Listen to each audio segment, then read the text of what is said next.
Eu vim de longe, de muito longe, o que eu andei Olá para pessoal, aqui sejam bem-vindos ao chegar. 13º e último episódio da temporada especial das Legislativas 2022 do podcast da comunidade. Esta ex-mini temporada, porque já é a maior de todas, não é? Não vale a pena chamar mais de mini temporada.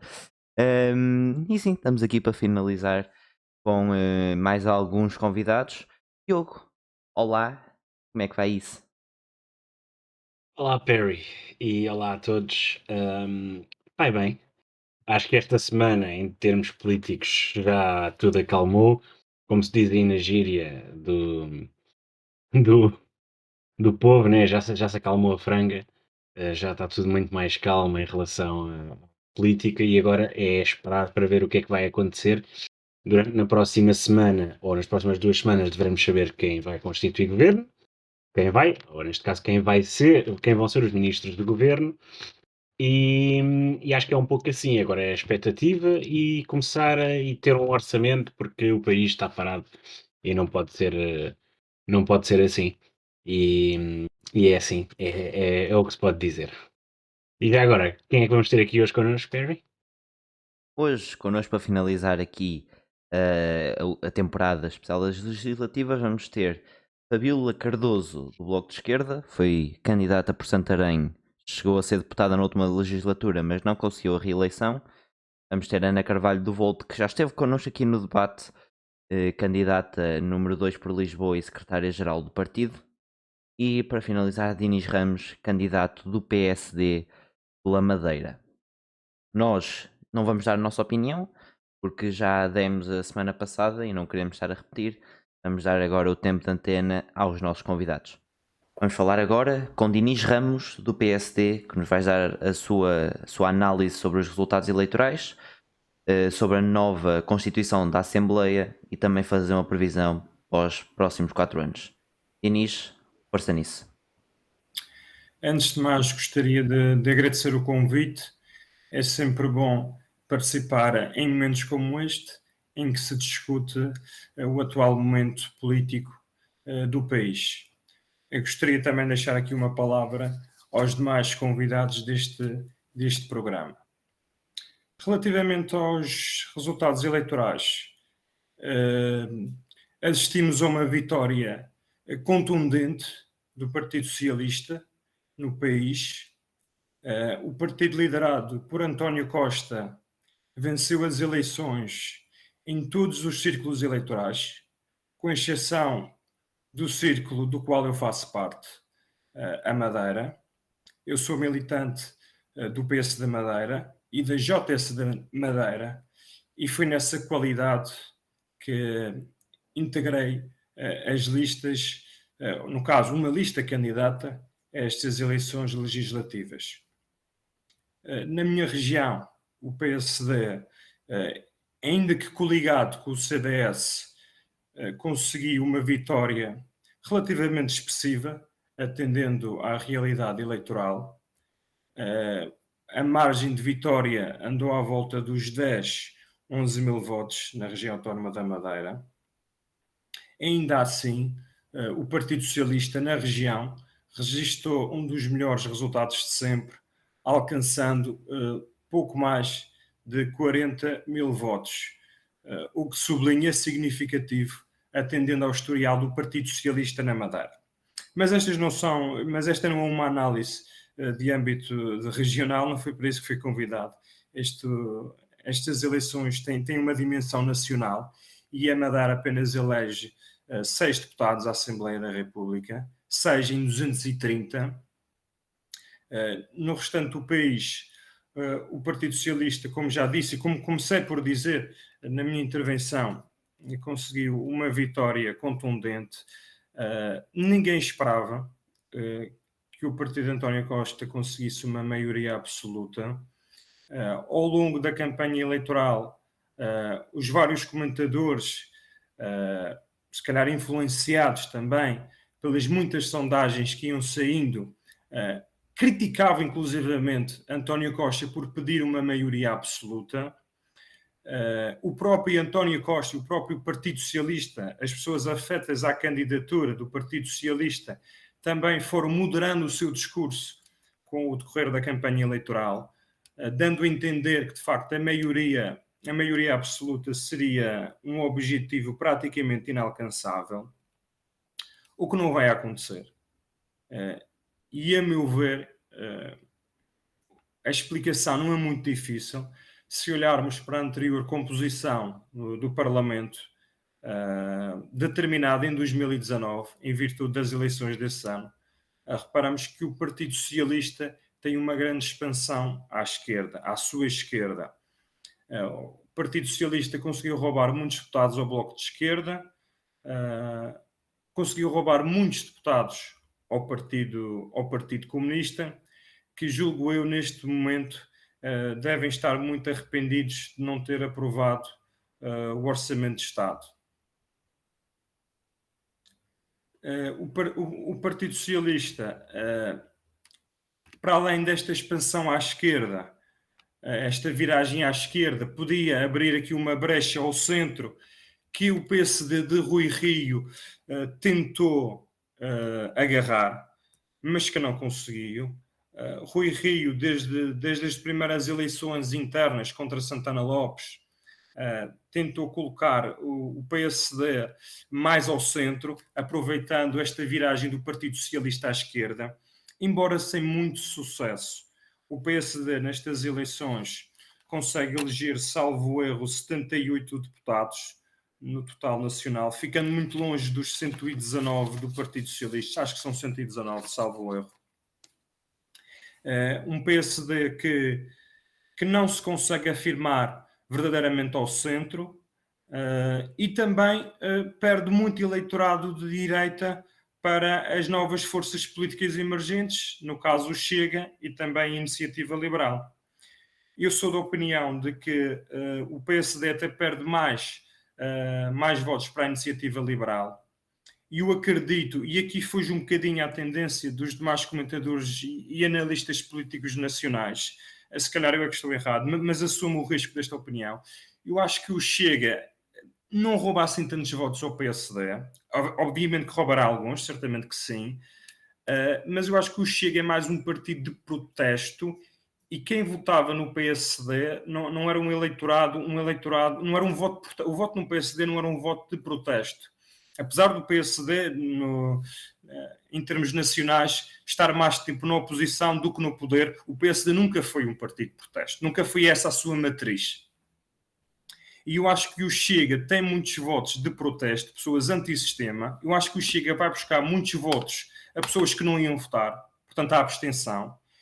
E também pela sua matriz mais nacionalista, não só do ponto de vista social e económico, mas também dado o seu conservadorismo, eu acredito que o Chega naturalmente absorveu alguns votos do CDS nestas eleições.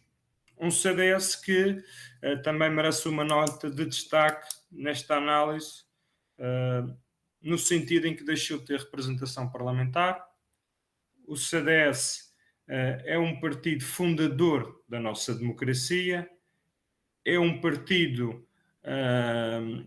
é se calhar o grande partido da direita em Portugal, porque o PSD, em função das suas lideranças, foi estando ora mais ao centro, ora mais à direita, e acabava por ser um esteio da nossa democracia, mas foi essa mesma democracia, curiosamente, que quis que o CDS deixasse hoje a casa da democracia,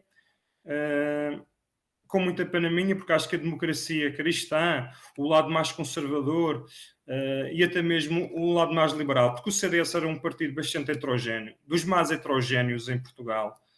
Penso que só mesmo o PSD, que congrega pessoas de centro-esquerda, de centro e pessoas mais à direita. Eu acho que o CDS, logo a seguir ao PSD, era dos partidos mais heterogéneos, tinha uma ala mais liberal, outra mais conservadora, uma ala intermédia democrata cristã.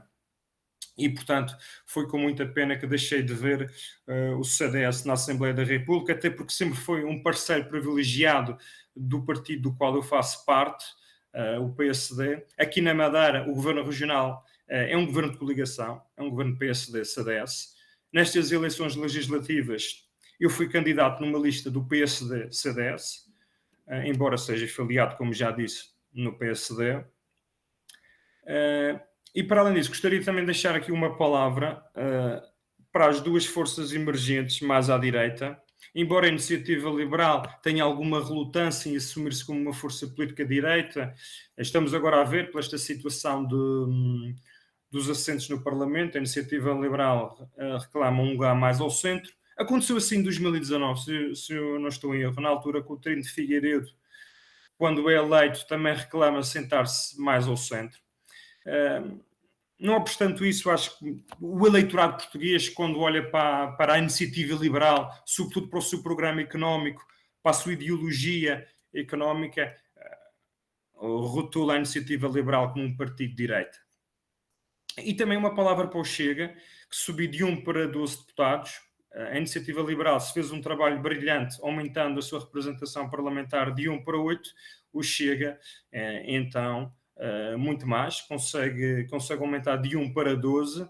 O Chega, que é um partido que vive muito à custa do seu líder. Em Portugal já vi muita gente até fazendo uma analogia com outros regimes, dizendo que no Chega existe um culto do chefe. Eu não sei se existe um culto do chefe ou não. Eu sei que André Ventura é um líder forte, é um líder carismático, é um líder... podemos acusá-lo de ser populista e tudo mais. O que eu tenho a dizer é que o André Ventura é um dos melhores oradores deste país e, por conseguinte, acaba por ser, a meu ver, também um dos melhores políticos. Este resultado é muito de André Ventura, é um resultado muito pessoal. André Ventura tem um excelente resultado nas presidenciais e consegue agora um excelente resultado nestas eleições. Antes de avançar para o ponto seguinte, gostaria também de deixar nota aqui de uma pequena curiosidade. Curiosidade para mim, na análise que eu faço, que é o seguinte: eu correlaciono este crescimento do Chega e do Partido Socialista. Curiosamente, André Ventura, que diz que vai atrás de António Costa, e de André Ventura, que sempre foi,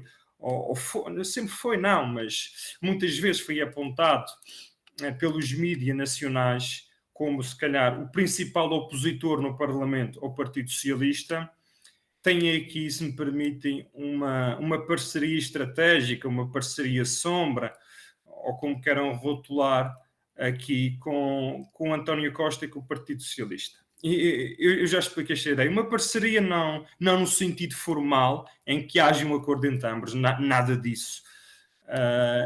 Eu digo que este crescimento dos dois, do Partido Socialista e do Chega, está relacionado no sentido em que, se por um lado ao Partido Socialista interessa que o Chega cresça para fragmentar votos à direita.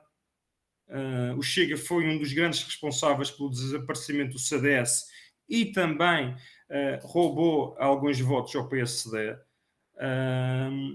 Por outro lado, temos também aqui o Chega, que vive muito da oposição que faz ao Partido Socialista, e interessa muito ao Chega esta marginalização que o Partido Socialista e que os membros do Partido Socialista, sobretudo o Partido Socialista, vão fazendo ao Chega. António Costa criou este medo de que, se o Rui Rio ganhasse as eleições, que faria uma coligação, que faria um governo ou um acordo parlamentar com o Chega. Isto foi uma grande estratégia de António Costa para agarrar os votos do centro, para não os deixar fugir para o PSD. Criar um medo ao centro para que o voto do centro não fosse para o PSD, porque um voto no PSD podia ser também um voto no Chega, no sentido em que o PSD se podia coligar e levar o Chega para o governo. António Costa foi exímio nesta estratégia, e o Chega também cresce muito porque é marginalizado pelo Partido Socialista, porque é o único partido que assume uma postura, uma voz mais contundente, uma voz mais veemente, uma posição mais veemente contra o Partido Socialista. E todos nós sabemos que o André Ventura adora ser marginalizado. O André Ventura precisa de ser marginalizado para dizer que está fora do sistema e que vai combater o sistema. E é isto que lhe vai dando votos. O PS percebe, o PS tem interesse que os votos à direita se fragmentem e vai marginalizando ainda mais o André Ventura. O André Ventura vai tendo palco, vai adotando a estratégia da vitimização, agradece muito ao Costa e ao António Costa e vai crescendo. Não tenho muitas dúvidas nisto, e era nesse sentido que eu falava aqui numa parceria sombra entre António Costa e André Ventura. Tinhas também falado, desculpa, no ponto seguinte, eu falei aqui um bocadinho dos resultados eleitorais e já abordei a futura composição do Parlamento. E agora uma pequena análise aos próximos 4 anos. Ok. Pronto, isto também está relacionado com a futura composição do Parlamento. Nós temos uma maioria absoluta do Partido Socialista.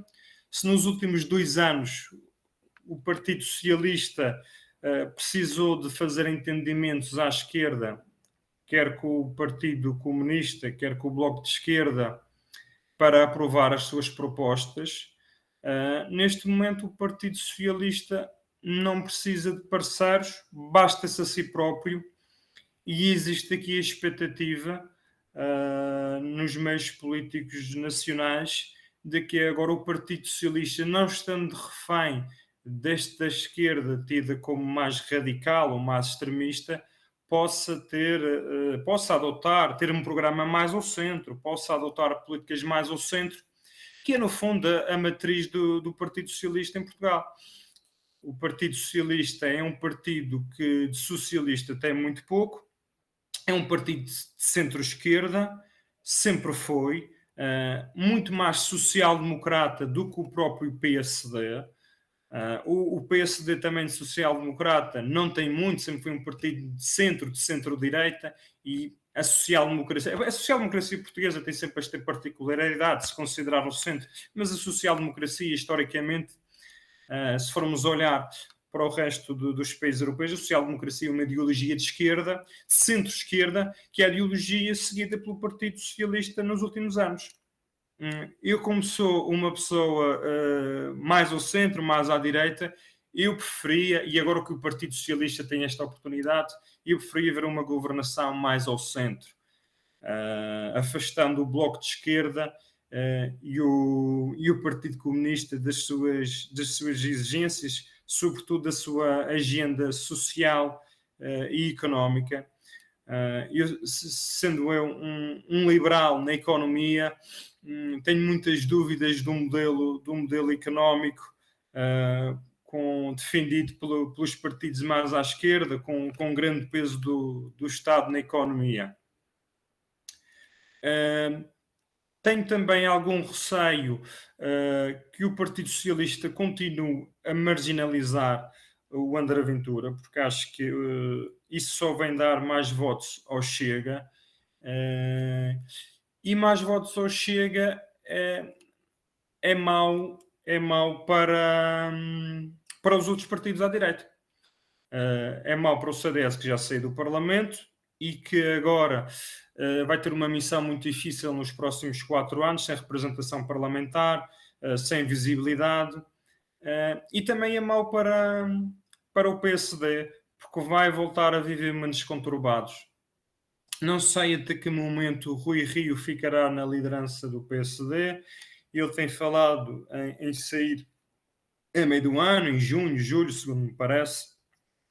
Confesso também não tenho andado assim tão atento às intervenções do presidente do meu partido, mas julgo que foi essa a data, grosso modo, que o Rui Rio apontou para a sua saída do PSD. O que significa que o próximo líder do PSD, acreditando que esse líder não está entre os deputados eleitos, terá também uma missão não semelhante à do CDS, porque não tem nada a ver, o PSD tem quase 80 deputados, mas também será um líder sem voz na Assembleia da República, será um líder, como já disse, sem voz na Assembleia da República, e que precisará de unir um partido que desde há muitos anos está fragmentado internamente. além de que muito pouco pode o PSD fazer perante uma maioria absoluta do partido da governação. Antevejo uma tarefa muito difícil para o próximo líder, serão 4 anos de muito desgaste. Eu até sou da opinião de que Rui Rio, para bem do PSD, e isto teria que ser uma decisão muito altruísta de Rui Rio, e nem sei se seria a melhor solução, é apenas uma solução. Rui Rio cumprir, até porque está legitimado, foi recentemente legitimado em diretas e depois em congresso, está legitimado para os próximos 2 anos. Não sei se na ótica do PSD, sublinho na ótica do PSD e não numa ótica pessoal, não sei se seria mais interessante para o partido ter Rui Rio a segurar o barco, digamos assim, nos próximos 2 anos, e então depois surgiria um novo líder, um líder que estivesse afastado do desgaste político destes últimos 2 anos e que depois, a meio da legislatura, apareceria com um novo fôlego, com uma nova frescura e com uma imagem, digamos, mais ou menos renovada para tentar tirar o Partido Socialista do próximo governo. Obrigado, Dinis, pelos esclarecimentos. Vamos passar agora ao próximo convidado. Vamos estar agora à conversa com Fabíola Cardoso, candidata do Bloco de Esquerda pelo Círculo de Santarém. Infelizmente não conseguiu a reeleição. Vamos estar aqui a falar dos temas que vamos estar a abordar neste episódio, uma análise aos resultados eleitorais, à nova formação da Assembleia da República e fazer uma previsão para os próximos 4 anos. Olá, Fabíola, obrigado por ter aceito o convite. Mais uma vez, vamos estar aqui um bocadinho à conversa, começando já aqui Muito obrigada, com Pedro. o primeiro Eu tema. também agradeço esta oportunidade de falar neste contexto a ti e à comunidade LMS. Acho que é extraordinariamente importante que haja um envolvimento dos jovens nos assuntos políticos e que a política chegue a muitas plataformas e de muitas maneiras diferentes. Aliás, acho que é a principal falha do sistema democrático em Portugal é o afastamento da política da escola. Nos últimos anos, de uma maneira geral, desde o 25 de Abril, não houve verdadeira formação política, não houve verdadeira formação para a cidadania política dos jovens. E isto tem consequências graves que talvez também tenham a ver com estes resultados eleitorais e que é importante, do meu ponto de vista, da minha opinião, alterar. Nenhum jovem sai da escola sem saber a diferença entre um cesto de 2 pontos e um cesto de 3 pontos no basquete. Mas a grande maioria dos jovens saem da escola sem saber a diferença entre a direita e a esquerda, sem saber a diferença entre o Parlamento e o Governo. E isto é muitíssimo grave e não deveria, do meu ponto de vista, não deveria acontecer. Portanto, é um gosto estar aqui a contribuir e a procurar contribuir para que a política chegue aos mais jovens. Muito obrigado aqui por este depoimento inicial. E sim, é verdade, porque muita gente ainda acha que as legislativas é para eleger um primeiro-ministro e quando vão votar num partido acham que vão votar no... Quem vai votar no PS vai votar no António Costa sempre e é candidato por todos os círculos. E é importante saber que isso não é assim que funciona e não é verdade. E isso pode ter consequências, não é? Quando as pessoas dizem que estão a votar em Aveiro e estou a votar no André Ventura, ou quando dizem que estão no Algarve e estão a votar no António Costa, isto enviesa os resultados e é muito difícil de mudar pelos próprios partidos. Isto devia fazer parte da formação da educação para a cidadania, devia fazer parte da bagagem que o Estado, que a escola dá aos jovens, para que os jovens de facto estejam preparados depois para serem cidadãos de pleno direito. Quando isso não acontece, a consequência é que os interesses mais instalados, nomeadamente os grandes partidos e os grandes interesses que estão por trás desses partidos, muitas vezes, acabam por ser beneficiados em detrimento da participação, da democracia e de um país mais democrático. Vamos passar então agora às questões. Fabíola, qual é a sua análise a estes resultados eleitorais e de que maneira, o que é que influenciou a que assim procedesse, que houvesse uma maioria absoluta do PS, que houvesse crescimentos de forças como o Chega e a Iniciativa Liberal e houvesse uma queda abrupta tanto do Bloco como da CDU? É muito difícil fazer uma análise porque é um tema muito, muito, muito vasto. Eu acho que os resultados eleitorais tiveram consequências muito negativas, ou seja, houve maus resultados eleitorais. E podia começar por dizer, obviamente, que houve maus resultados eleitorais para o Bloco. O Bloco viu diminuir significativamente o número de eleitos e o número de votantes, o que é muito preocupante e é grave para o partido que represento. É grave também quando há uma diminuição do peso à esquerda, portanto, quando esta diminuição do Bloco é acompanhada pela diminuição de votos e de eleitos também no Partido Comunista Português, portanto, mal também para o PCP, mal também do ponto de vista do governo, porque temos um PS maioritário e, de um modo geral, nós não temos boa memória das maiorias, nem PS, nem PSD, portanto, penso que isto é um mau resultado que compromete a qualidade da governação e que põe em risco, inclusivamente, a qualidade da própria democracia, ou pelo menos facilita que haja, por vezes, certas contaminações de interesses. É também mau quando olhamos ainda mais para a direita e vemos o aumento da votação de partidos como o Chega, de partidos que se apresentaram a estas eleições com um discurso extremamente populista, com um discurso extremamente violento, um discurso machista, homofóbico, um discurso que alimenta o ódio e a discriminação. Isto é também muito preocupante. Portanto, eu não estou, nem pessoal, nem em termos partidários, nada satisfeita com estes resultados. Penso que foram os maus resultados. Para apontar uma nota positiva nestes resultados, eu acho que a única nota positiva, ou a principal nota positiva que se consegue apontar é uma diminuição da abstenção. Aqui sim há um elemento positivo, houve uma noção maior da importância da política na vida cotidiana das pessoas. Estes últimos 6 anos, caracterizados por um governo mais à esquerda e toda esta resposta à própria situação Covid, fizeram com que muitas pessoas que diziam que estavam de costas viradas e estavam de costas viradas para a política, tenham de facto ganho alguma consciência de que a política é determinante para a nossa vida individual e também para a nossa vida coletiva enquanto sociedade, enquanto país, enquanto capacidade de resposta. E isto fez-se sentir numa diminuição da abstenção, que eu acho que é positivo e seria muito bom que conseguíssemos manter esta diminuição da abstenção em próximas iniciativas. A pergunta incluía também o que é que causa estes resultados, não é?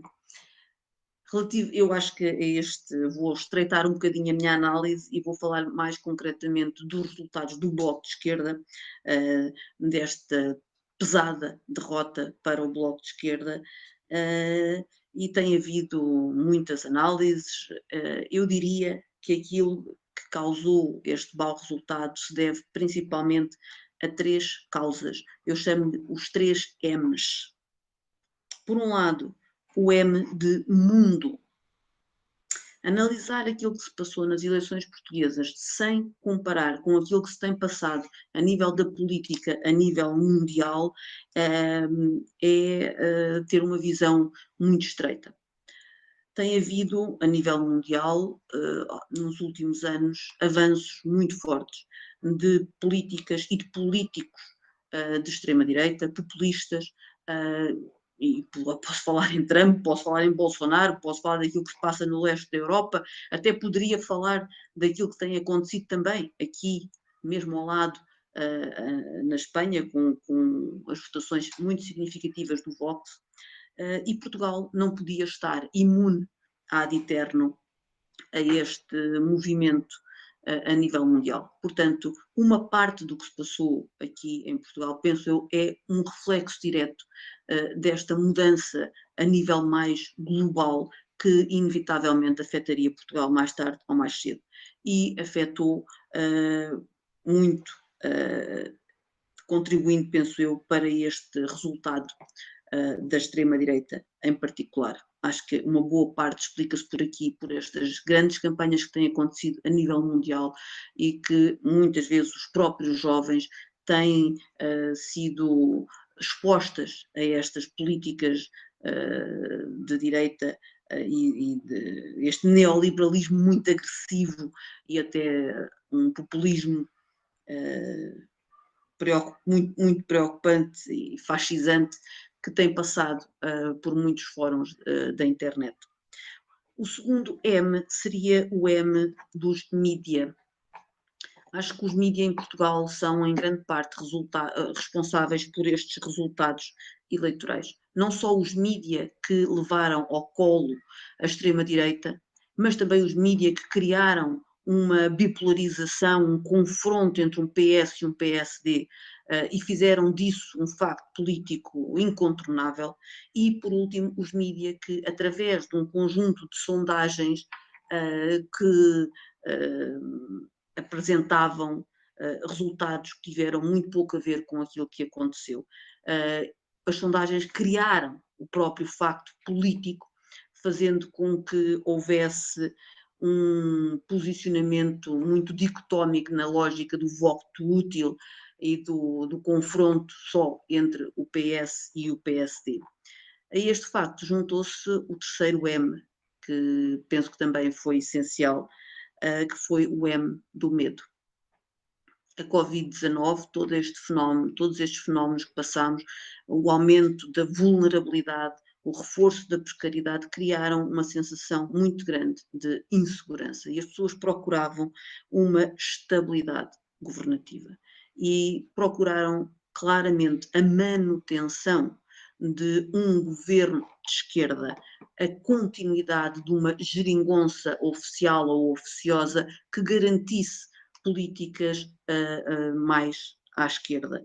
E foi nesta lógica que muitos votos da esquerda, nomeadamente, do meu ponto de vista, votos do Bloco de Esquerda e votos do PCP, alimentados pela fogueira das sondagens, que chegaram, em alguns casos, a dar empates técnicos e até ligeiras vantagens ao PSD, ainda por cima um PSD que nunca disse claramente que não dava a mão ao Chega, deixou isso em aberto, reforçando ainda o medo de um governo não só de direita, mas um governo apoiado pelo Chega, e de facto criou este reforço tão significativo da votação no PS que levou à maioria absoluta.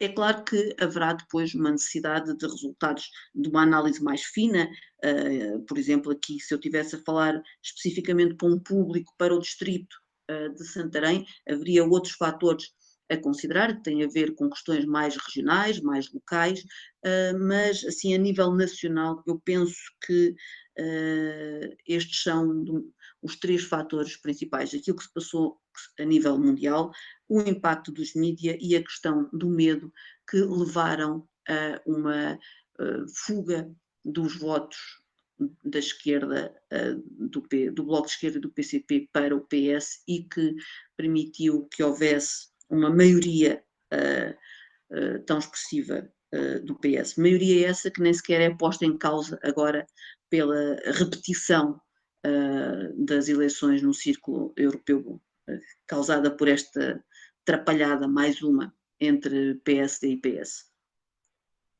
Passemos então à seguinte questão e diretamente relacionada com esta primeira, que é a nova composição da Assembleia da República. Tivemos forças políticas a sair, não houve novas forças políticas, houve o crescimento de algumas e a queda de outras. Como é que será o ambiente e a vida da Assembleia nestes próximos 4 anos, sendo que a voz do povo está claramente mais enfraquecida? Eu acho que será uma Assembleia mais difícil mais difícil de trabalhar, e principalmente visto do ponto de vista do Bloco de Esquerda, apesar da qualidade dos deputados que neste momento formam o grupo parlamentar, obviamente uma diminuição do número de deputados fará com que seja um trabalho ainda mais exigente, um trabalho ainda mais difícil. A atitude do PS, apesar das declarações de António Costa de que seria uma atitude dialogante, não parece que seja isso que vai acontecer. O PS muito possivelmente estará numa atitude de poder absoluto. Aliás, os aplausos que imediatamente se ouviram da parte das grandes agências de rating, da parte dos patrões, da parte do sistema bancário, da parte do sistema financeiro, não auguram nada de bom. Um partido que deixa essa parte tão satisfeita coloca sérias dúvidas para como é que ficará a situação de quem trabalha, como é que ficará a situação do combate à precariedade, como é que será a situação do Serviço Nacional de Saúde, como é que se responderá à crise da educação. Portanto, penso que serão 4 anos difíceis de trabalho parlamentar, mas também serão certamente 4 anos em que os partidos vão fazer todos os possíveis para se reorganizar, para se fortalecer e para conseguir no terreno, junto das pessoas, fazer valer as suas ideias e mostrar que a sua presença é essencial num próximo Parlamento. E espero que isto seja verdade para o Bloco, em particular, mas também e para os partidos de esquerda, mas até para o próprio CDS. Eu não referi há bocado, quando falei de resultados, a não existência do CDS, a ausência do CDS no Parlamento, mas penso que é de facto lamentável que isto aconteça, é uma perda para a democracia portuguesa e eu acho que seria muito bom que o CDS conseguisse reencontrar um percurso, um rumo e ocupar o seu espaço no Parlamento, contribuindo, obviamente, para diminuir o espaço dessa outra direita que infelizmente colonizou, ocupou algum do espaço que era do CDS. E uma das primeiras coisas que vai ser feita nesta próxima formação da Assembleia vai ser a aprovação do Orçamento de Estado 2022. Acha que este orçamento realmente responde às dificuldades e aos problemas dos portugueses? Eu duvido muito que este orçamento responda às dificuldades e aos problemas dos portugueses. Aliás, o primeiro-ministro já disse que ele basicamente estava feito, que era uma cópia daquilo que já estava feito. O Bloco de Esquerda votou contra este orçamento, exatamente por considerarmos que ele era insuficiente, que era insatisfatório, que não resolvia os verdadeiros problemas do país. E possivelmente assim será, aliás, até tenderá a ser ainda mais agravado, porque devido ao maior peso parlamentar do PS. E isso preocupa-nos que haja ainda uma deriva, uma viragem mais à direita deste PS, que, como alguns já disseram, agora está livre das amarras, dos empecilhos que o condicionavam à esquerda. Isso só não me deixa feliz, porque efetivamente quem sofrerá as consequências disso vão ser as pessoas, vai ser o povo, e serão.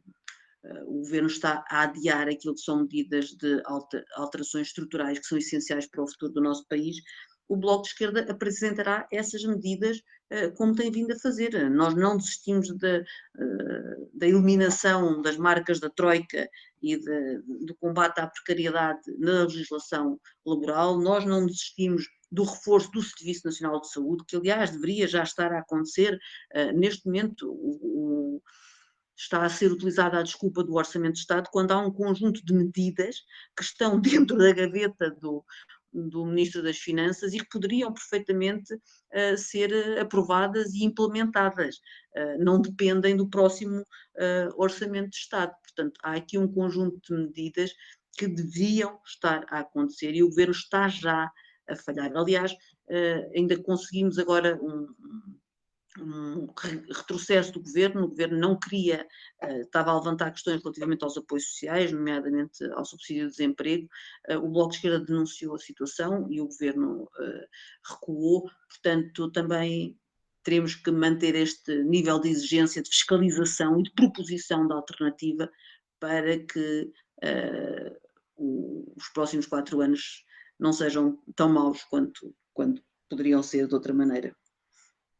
Para finalizar, vamos falar aqui de um tema que você já referiu, que é o SNS.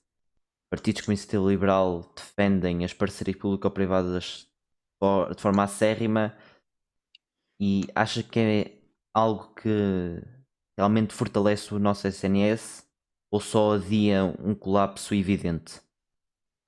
As parcerias público-privadas têm sido uma maneira, basicamente, de sangrar recursos do SNS e de pôr o SNS ao serviço de todos os interesses privados. O Bloco de Esquerda não defende esse tipo de estratégias, pelo contrário, o Bloco de Esquerda defende um Serviço Nacional de Saúde público, gratuito, universal, que responda às exigências daquilo que é a nossa Constituição e daquilo que são os direitos básicos, que já eram uma necessidade e que toda a situação Covid reforçou ainda mais a necessidade desse investimento e a necessidade, quer em termos de equipamentos, em termos de infraestruturas e em termos de carreiras dos próprios profissionais, de capacidade de fixar profissionais ao SNS. Essa será, de certeza, também uma das lutas do Bloco de Esquerda dentro da Assembleia da República. Não desistiremos, da mesma maneira como continuaremos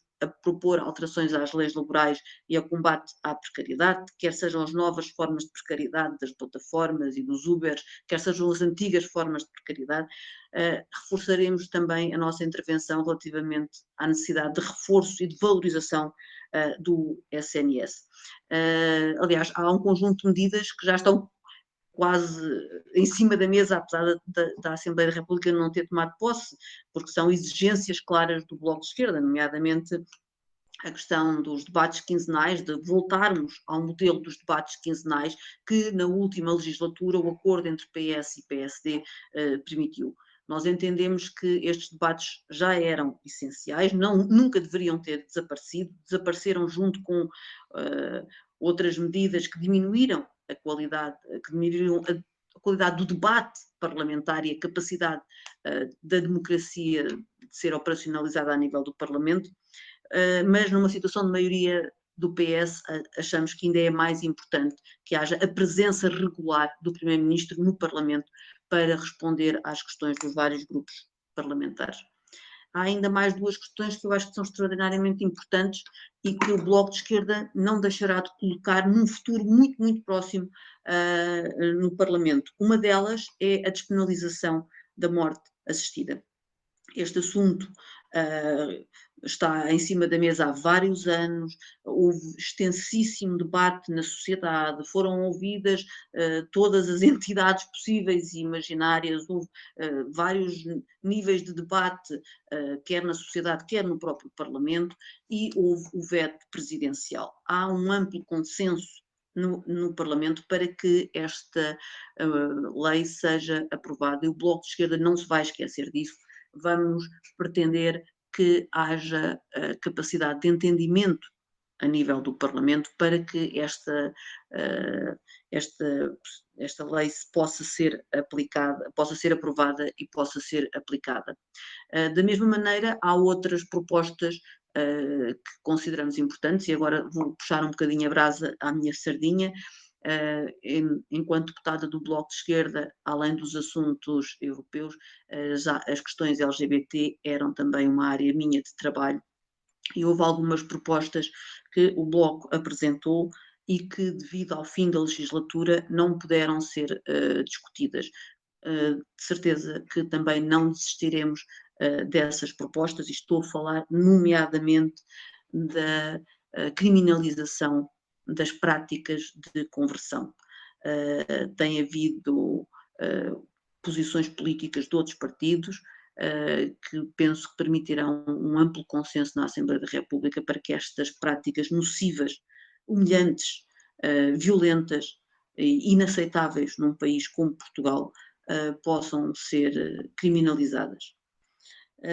Da mesma maneira, é também muito importante que seja resolvido o problema criado pelo fundo do Tribunal Constitucional da implementação da Lei 38 relativamente às questões de identidade de género nas escolas. É muito importante garantir a segurança de todos os jovens na escola, incluindo os jovens LGBT. Este é um assunto que terá que voltar à discussão no Parlamento e esperemos que seja possível conseguir uma ampla maioria para que seja resolvido este problema. Portanto, estou aqui a elencar aquilo que são algumas das prioridades do Bloco de Esquerda para esta legislatura e que, apesar da diminuição do nosso grupo parlamentar, não deixaremos de apresentar e de colocar à discussão política. Fabíola, mais uma vez, muito obrigado pela disponibilidade, pelos esclarecimentos. Onde é que a podem acompanhar a si e ao Bloco? O Bloco de Esquerda tem uma página, que é o bloco.org, que funciona como plataforma onde é possível aderir ao Bloco, onde é possível obter informações e depois tem outras plataformas mais especializadas, digamos assim. O grupo parlamentar tem uma página própria, com Instagram, com Facebook, com Twitter, portanto, em todas as plataformas. Há também um órgão que veicula um conjunto de notícias nacionais e internacionais muito diversificado, que é o esquerda.net, que eu também aconselho, e eu, pessoalmente, tenho Facebook, tenho Instagram, Fabíola Cardoso, e é fácil de me acompanhar e de ir vendo aquilo que são não só as bandeiras do Bloco, mas também as minhas questões que agora, fora do Parlamento, continuarei certamente também a defender as questões de ambiente, que são essenciais para mim, quer a nível dos recursos hídricos, quer a nível da manutenção do equilíbrio deste sistema delicado que sustém a vida humana, as questões de educação, porque eu sou professora e penso que só há futuro se houver um bom presente na educação, por isso acho que é extraordinariamente importante preocupar-nos sempre com o impacto na educação de todas as políticas, com a existência de boas políticas educativas para o futuro, o que não tem propriamente acontecido nos últimos anos.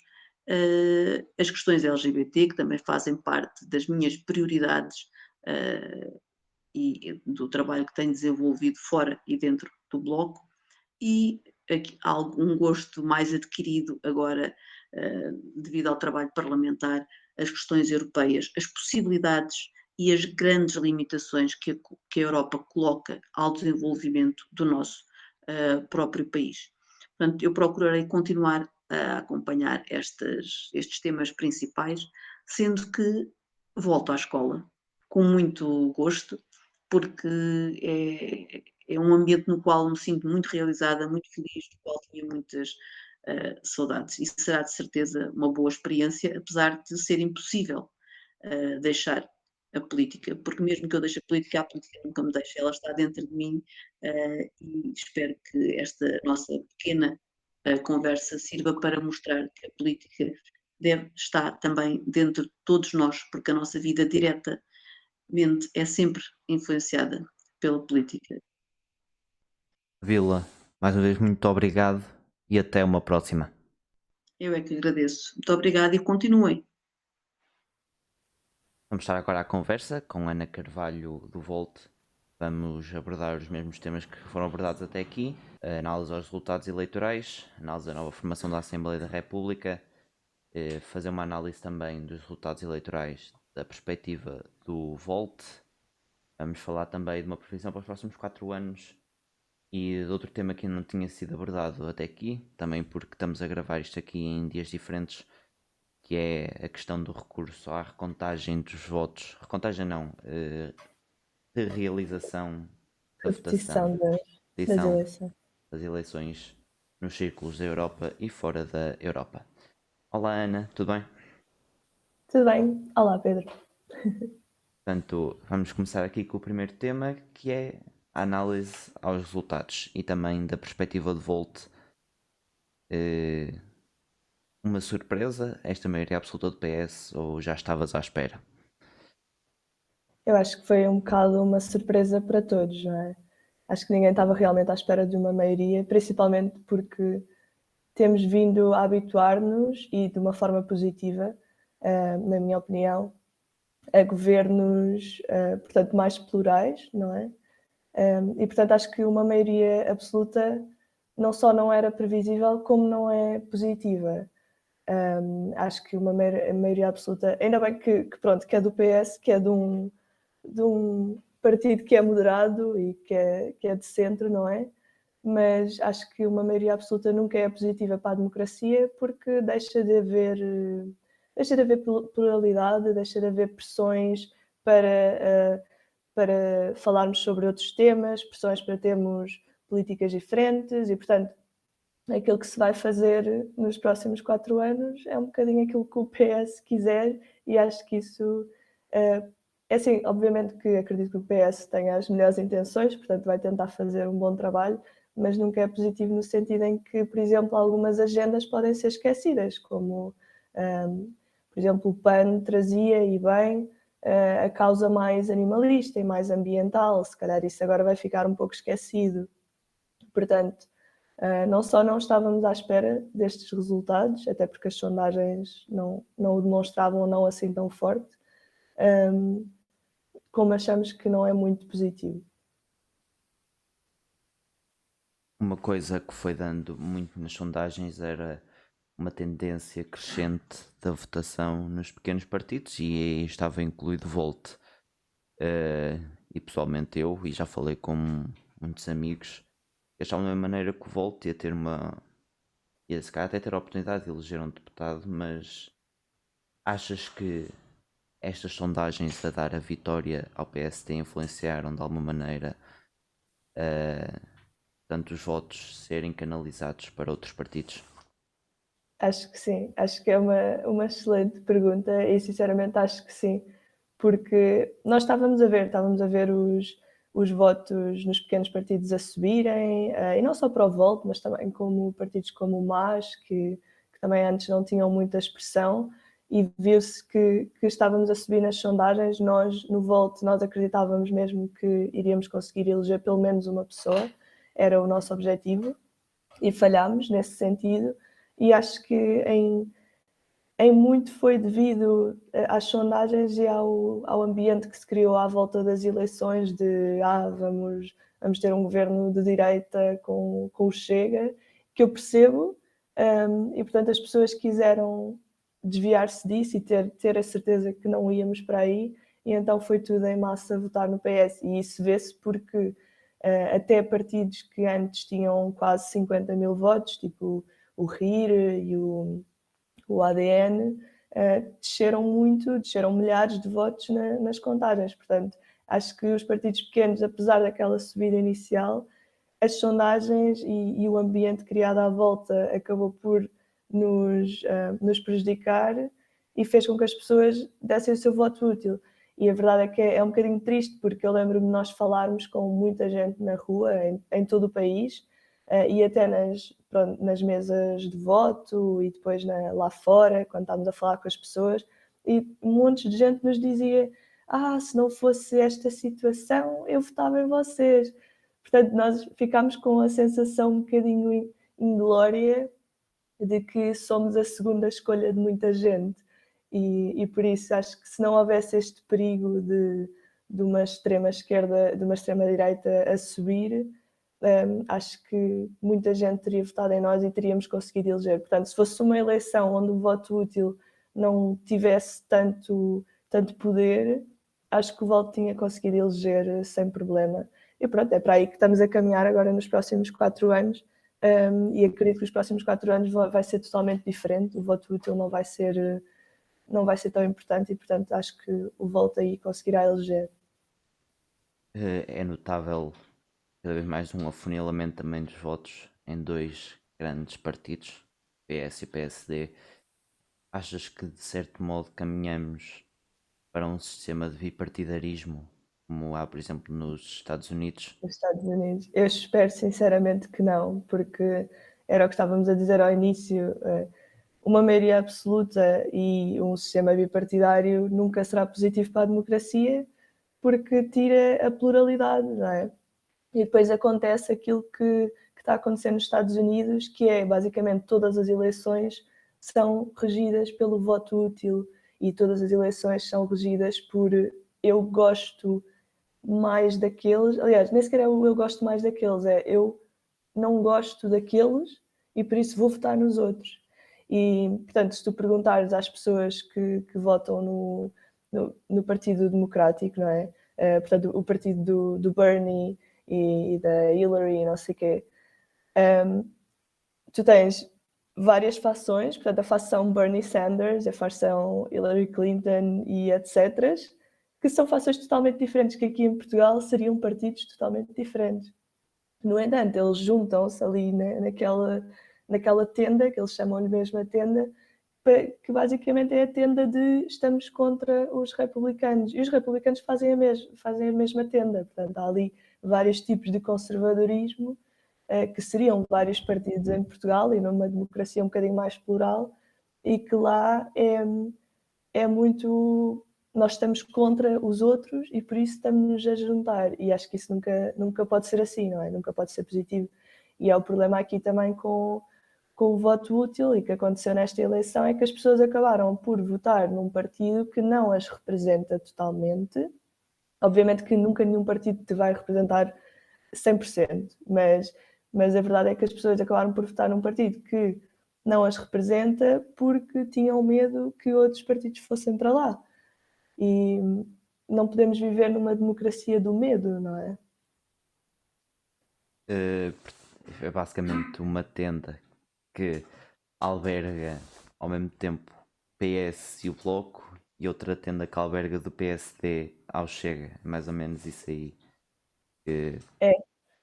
É um bocadinho, mas acho que, mas lá está, PS e Bloco são partidos totalmente diferentes, não é?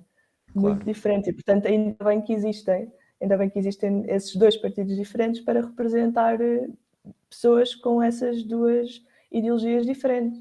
E portanto eu acho que é positivo que continuem a existir muitos e é positivo que continuemos a andar para um espaço em que a grande maioria das pessoas se sente realmente representada por um partido específico e não por uma tenda partidária.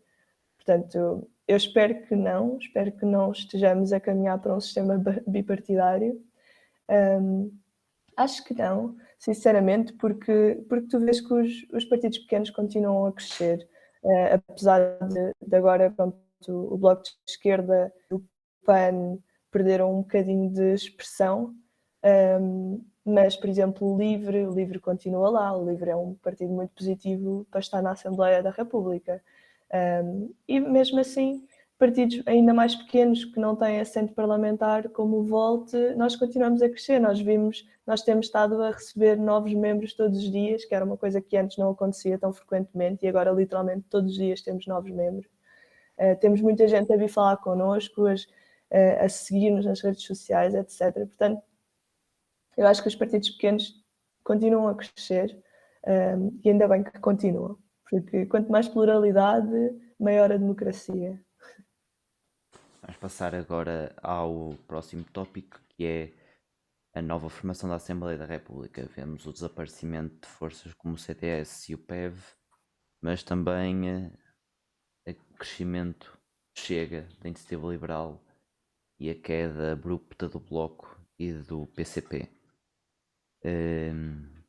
Achas que vai ser uma legislatura fácil, somente para CDU e Bloco, que pronto, perderam representação, e até mesmo para a Iniciativa Liberal, que já havia aqui um um ponto do meu colega que acho bastante interessante, que é caso o João Coutinho de Figueiredo seja eleito vice-presidente da Assembleia da República, não vai estar tão presente na bancada em ser liberal, e sendo provavelmente o líder da bancada Carlos Guimarães Pinto, aí ele pode sofrer um bocado. O que é que te parece em relação a isto? Eu acho que aí ele já demonstrou que tem várias pessoas, que não é um partido de uma só pessoa, não é? E por isso acho que vão continuar a conseguir fazer o trabalho que têm feito até agora, que tem sido um bom trabalho até. Por isso eu até estou. Acho que ele é um partido que é moderado, diria. De vez em quando tem ali uns lives, mas é maioritariamente moderado e, portanto, acho que também é um partido positivo de estar na Assembleia, e acho que o número de pessoas que têm vai permitir-lhes fazer alguma pressão. Não muito, obviamente, porque temos uma maioria absoluta, mas acho que o tipo de pressão que podem trazer é positivo também, porque lá está, trazem uma agenda mais liberal, mais de preocupação com as empresas, etc., que isso também é necessário. Quanto ao Bloco e à CDU, admito que estou curiosa de ver como é que vai correr, porque não deve ser fácil a adaptação, pronto, de terem dezenas de deputados e conseguirem estarem no governo e conseguirem fazer a grande pressão que fizeram durante estes 4 anos, não é? E de repente passarem a ter uma representação tão pequena. Mas acredito que vão continuar a fazer barulho, pelo menos. Agora, lá está, com uma maioria absoluta é sempre complicado para os partidos que não a têm, não é? Fazer qualquer tipo de pressão no governo, porque basicamente o PS pode quase fazer aquilo que quiser. Quanto ao Chega, é assim, foi uma surpresa, foi uma má surpresa. É demasiada gente do Chega na Assembleia da República, na minha opinião, mas pode ser que as pessoas vejam que o Chega não é realmente aquilo que diz ser. Pode ser que as pessoas vejam que o Chega é apenas mais um partido cujas pessoas têm ali ideais que não são democráticos, que não deviam estar representados na Assembleia da República de um país desenvolvido, e que, portanto, a partir daqui isto fique normalizado, as pessoas percebem, ok, isto não é realmente positivo para o país, e a partir daqui começa a descer. Mas não sei, estou curiosa de ver o que é que vai acontecer, porque por um lado acho que com a maioria absoluta do PS o PS vai estar tranquilo na sua governação, não vai ter grande oposição em quase nada. Por outro lado, acho que vai ser muito curioso de ver o que é que a dezena, não é? São 12 pessoas do Chega que lá estão, o que é que vão fazer? Estou curiosa. Opa, nós fizemos aqui uma aposta, que é com quantos deputados é que o Chega vai acabar a legislatura? Eu aposto 6. Por acaso isso é interessante. Não sei, olha que eles são ali muito pegados àquilo, não sei se sairiam. Opa, é assim. Vereadores até agora já perderam 3. Fecho. Opa, vamos a ver. Pelo menos um, Pode pelo ser menos. que Opa, um é garantido que ficam, nem que seja o André Ventura. sim. Eu fico lá de certeza, não perdem toda a gente. Mas isso seria interessante, olha, perderem toda a gente. 12 deputados não inscritos. Sim.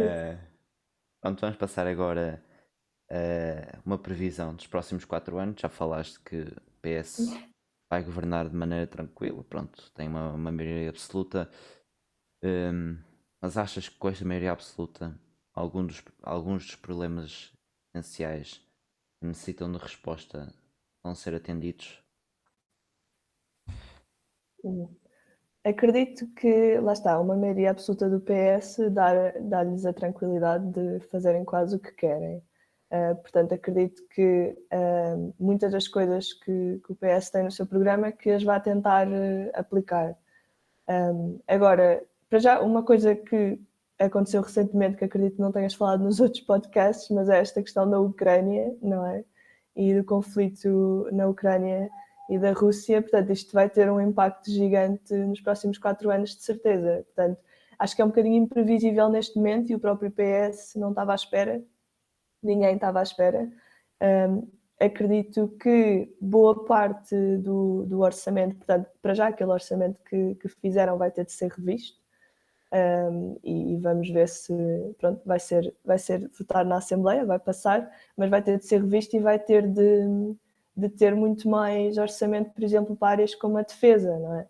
Porque não estávamos à espera disto, estávamos num clima pacífico e de repente começámos a ter aqui uma guerra à porta da Europa.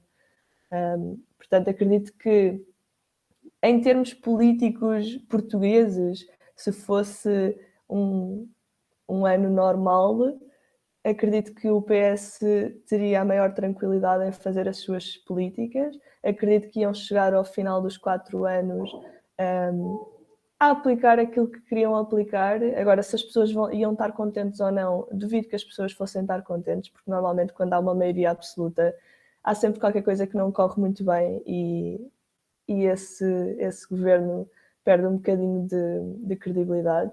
Agora, a verdade é que os próximos 4 anos não vão ser típicos por causa desta questão da Ucrânia. Portanto, espero que sejam postas novas prioridades, que o PS nem sempre as tem. Por exemplo, espero que o PS comece a fazer uma pressão forte junto dos líderes europeus para começarmos a ter uma União Europeia mais unida, mais, por exemplo, a criação de um exército europeu, que é uma das coisas que o Volt defende e que estaria lá a defender na Assembleia se lá tivéssemos, é fazer essa pressão junto dos líderes políticos para conseguirmos fazer de alguma forma frente a todos os regimes imperialistas que estão a aparecer, não é? Porque neste momento é assim, nós vemos que temos a China, que é um império não democrático e que está a crescer, já é a maior economia mundial. Temos a Rússia, que é outro império não democrático. E depois temos os Estados Unidos, que é um império capitalista e cujos ideais já percebemos que não são positivos para a humanidade e o planeta. Portanto, aquilo que eu gostava que o PS fizesse é participar no diálogo europeu que tem de haver para que a União Europeia se comece a insurgir como uma potência mundial que é democrática e que tem os ideais corretos. Não é? Portanto, eu espero que o PS comece a ter um bocadinho essas prioridades nos próximos 4 anos, face àquilo que está a acontecer agora na Ucrânia. Outra coisa que acho que pode ser esquecido e que o PS e o PSD também, infelizmente, tendem a esquecer muito, é a crise climática e a emergência que ela apresenta. Portanto, começou uma guerra, sim, mas o planeta ainda precisa que nós o ajudemos, não é? Portanto, espero que essa parte do clima não seja esquecida.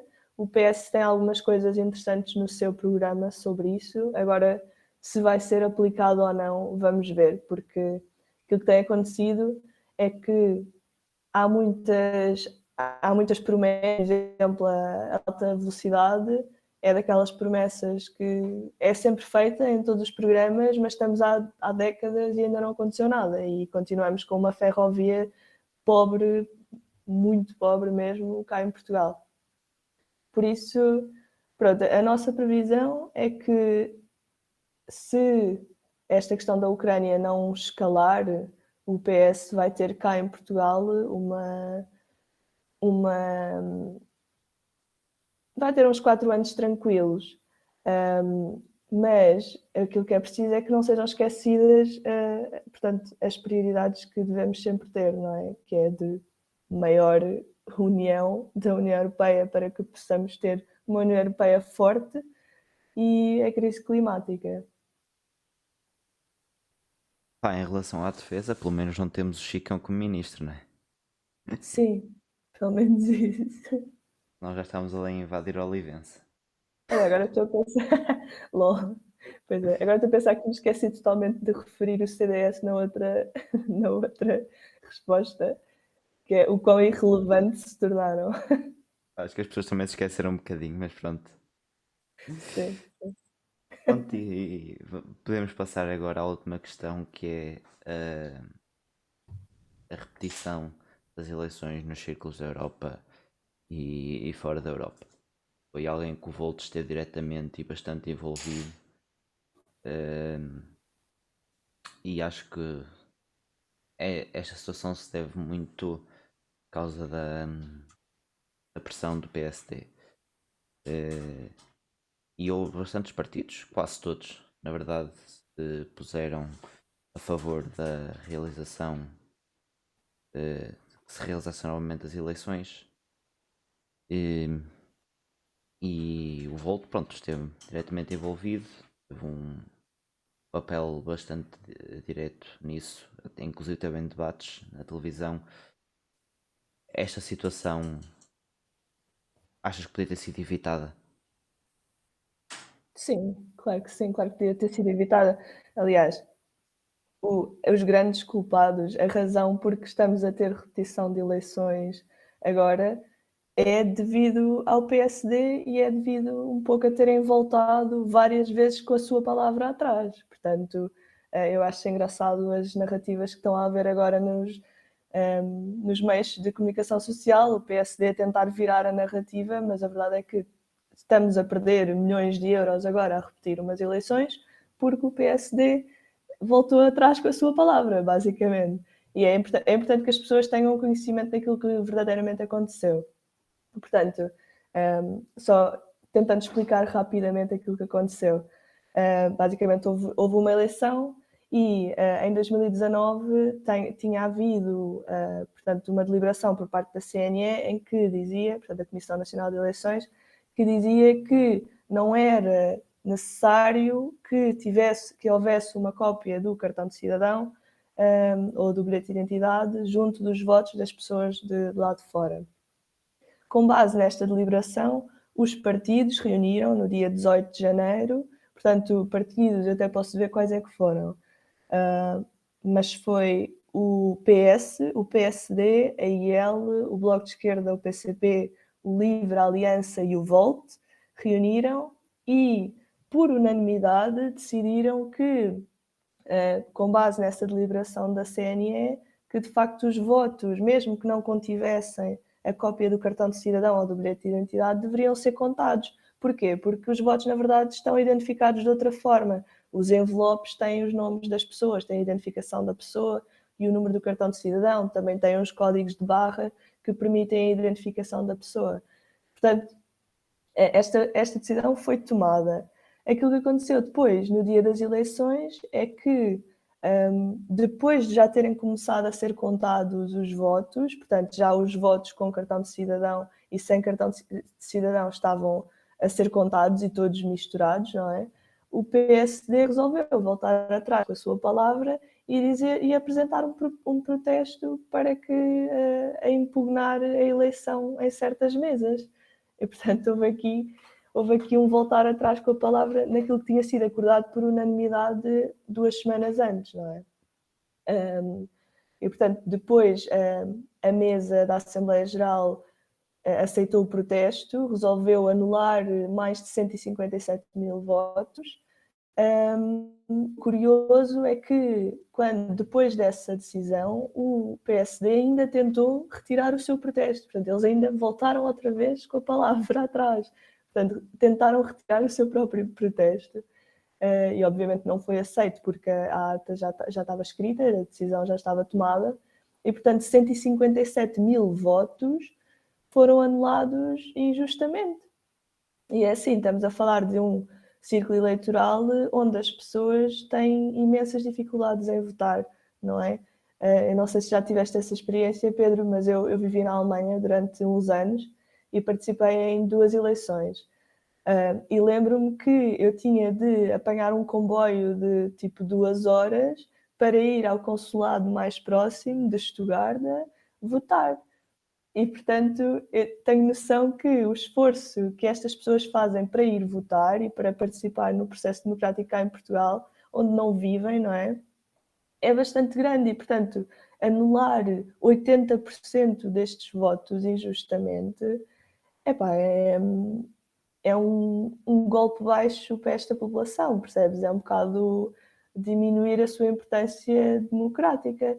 E, portanto, nós, o Volt e mais outros partidos também, apresentámos um recurso. Em 24 horas tivemos de apresentar o recurso, são as regras. Nós não temos departamento jurídico, tínhamos uma pessoa com conhecimentos jurídicos a ajudar-nos, mas foi basicamente a nossa equipa de jovens que decidiu fazer um recurso a protestar ao Tribunal Constitucional. E o Tribunal Constitucional, a verdade é que não aceitou o nosso recurso, essa informação está errada.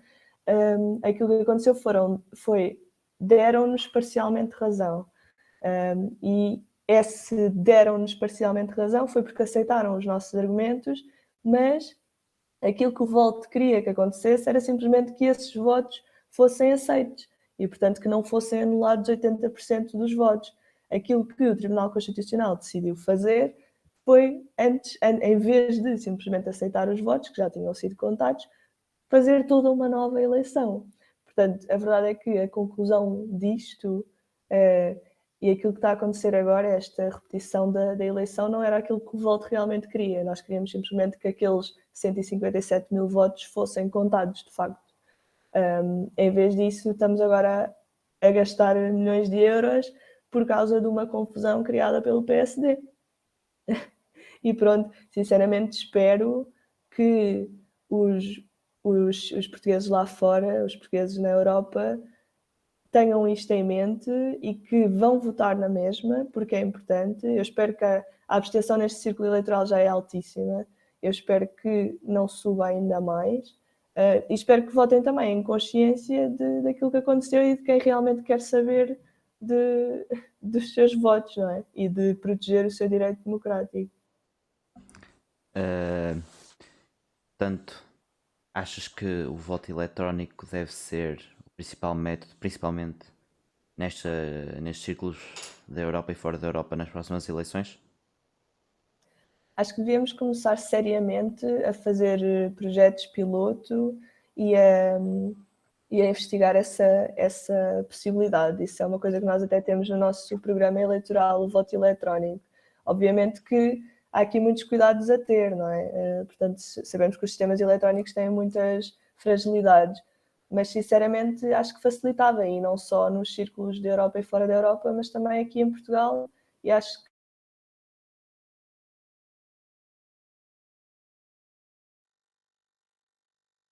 Oi. Ana, isto aqui travou. Não sei se foi da Oi. minha internet ou da tua. sorry, não sei. E agora, estás a ouvir bem? Sim. Pedia só para repetir esta parte. Esta parte não desde o início, mas deixa-me ver a parte em que parou. Mas eu posso repetir. Portanto, eu estava a dizer que sim. Portanto, o Voto de Portugal tem no seu programa eleitoral, inclusivamente, o voto eletrónico, e achamos que é mesmo importante que se comecem a fazer pilotos e testes a larga escala deste tipo de votação para ajudar a diminuir, por exemplo, as taxas de abstenção. Pronto, Ana, muito obrigado por ter aceito estar novamente aqui. Onde é que podem acompanhar a ti e ao Volt ir sabendo mais updates? Sim, as redes sociais do Volt Portugal são bastante ativas, estamos principalmente no Instagram, temos vários conteúdos. Eu estou também no Instagram com, portanto, a minha handle é o Changemaker Ana. Também podem seguir por lá e no nosso site estamos sempre a pôr comunicados e informação diferente no nosso site. Mais uma vez, Ana, muito obrigado. Espero que tenhas gostado e até à próxima. Ok, obrigada. Até à próxima. E assim, chegamos ao fim de mais um episódio, mas acima de tudo chegamos ao fim desta temporada especial como nós estamos no início, era suposto ser uma mini temporada, passou a ser a maior temporada do podcast e também de facto teve melhor performance e melhor interesse. Queremos agradecer a todas estas pessoas que estiveram presentes connosco. Perdão. Depois cortas aqui e Uhum. continuamos. A todos os partidos que nos responderam e disponibilizaram para enviar alguém para participar no podcast. Queremos agradecer a todos aqueles que nos ajudaram a partilhar o podcast nas redes sociais e queremos também agradecer, de facto, a quem nos acompanhou nesta jornada, e especialmente no debate em direto, que foi algo de facto surreal para nós, apenas uns criadores de conteúdos de meia tigela aqui da Twitch, que acabámos por moderar um debate com 10 partidos candidatos às legislativas, com candidatos a cabeças de lista, com um deputado presente. Portanto, acho que temos que agradecer a todos mesmo que estiveram por aqui. Perry, o que é que queres dizer neste último momento do podcast? Mais uma vez, gostava de vos agradecer a todos por terem estado aí em mais uma temporada de podcast. Uma temporada que foi fantástica, o apoio foi formidável da parte de todos vocês. Não esperávamos, pelo menos eu não esperava um apoio assim tão grande, especialmente sobre o tema que é, e dado aquele público que nós normalmente atingíamos, que era malta que se interessava mais por tecnologia, por jogos, e mudar assim para um tema como política acabou por correr bem. Tivemos muita gente nova a acompanhar-nos, tanto eu como o Diogo, já falamos isso, conhecemos pessoas incríveis aqui no podcast, que se tornaram autênticos amigos e que nós adoramos imenso conhecer e falar. Agradecer mais uma vez a todos os que aceitaram o convite para participar aqui, tanto nos episódios como no debate. O debate que para mim acho que foi o culminar de um grande trabalho feito da nossa parte durante este. Há que ser realista, e às vezes a humildade não é a melhor trait ou especialidade para dizer, e de facto foi mesmo um grande trabalho da nossa parte, especialmente do Perry, pelo contacto que teve com toda a gente a tentar trazer, a fazer overlays, a editar, e ainda teve tempo para ele mesmo produzir conteúdo dentro do podcast. Portanto, Perry, acho que há que dizer que foste espetacular nisto. Obrigado por me teres convidado para este projeto e que venham mais. Ora, é essa, obrigado por teres aceito. E pronto, mais uma vez agradecer a todos os que nos acompanharam, todos os que aceitaram aquilo que eu pensava que ia ser provavelmente uma temporada que não iria chegar ao final, ou por falta de malta que estivesse interessada a ver, ou por falta de convidados dos partidos, mas acabou por correr muito, muito, muito bem. Podemos vos agradecer a todos vocês e agradecer também a ti, Diogo, por teres disponibilizado para estar aqui comigo. Portanto, e para acabar, como é habitual, Diogo, onde é que podemos encontrar-te a ti, a mim e à comunidade? Acho que já toda a gente sabe que para encontrar a comunidade, seja no YouTube, no Instagram, no Facebook, no Twitter e na Twitch, principalmente, porque é o grande veículo da comunidade, é Comunidade LMS, tudo junto. E, claro, no Discord, juntem-se a nós, onde nós estamos todos os dias, sem exceção, exceto se ficarmos sem internet, e isso é normal no caso do Perry. Portanto, apareçam no nosso Discord, falem connosco de política, de futebol, de desporto no geral, de jogos, de animes, de filmes. Não tenham medo, porque por causa daquilo que se diz na comunicação social, o Discord não é uma rede social má. Ninguém aqui anda a ter ideias tristes, portanto apareçam, que foi aqui que conheci grandes amigos que vou levar para a vida, sem dúvida, e quero-vos conhecer a vocês. A mim, claramente, Diogo Bilé no Facebook, no Instagram e no Twitter, ou Diogo_Maniac99, também no Instagram, também no Twitter e, claro, na Twitch. No YouTube também o meu canal é Diogo Bilé. O Perry, Live Perry, em todas as plataformas, Instagram, Twitter, Twitch, YouTube e com exceção do Twitter, que é Live Perry LMS. Já me ia esquecendo dessa. Portanto, Perry, uma última palavra e obrigado a todos por terem estado por aqui. Muito obrigado, malta. Tchau, tchau.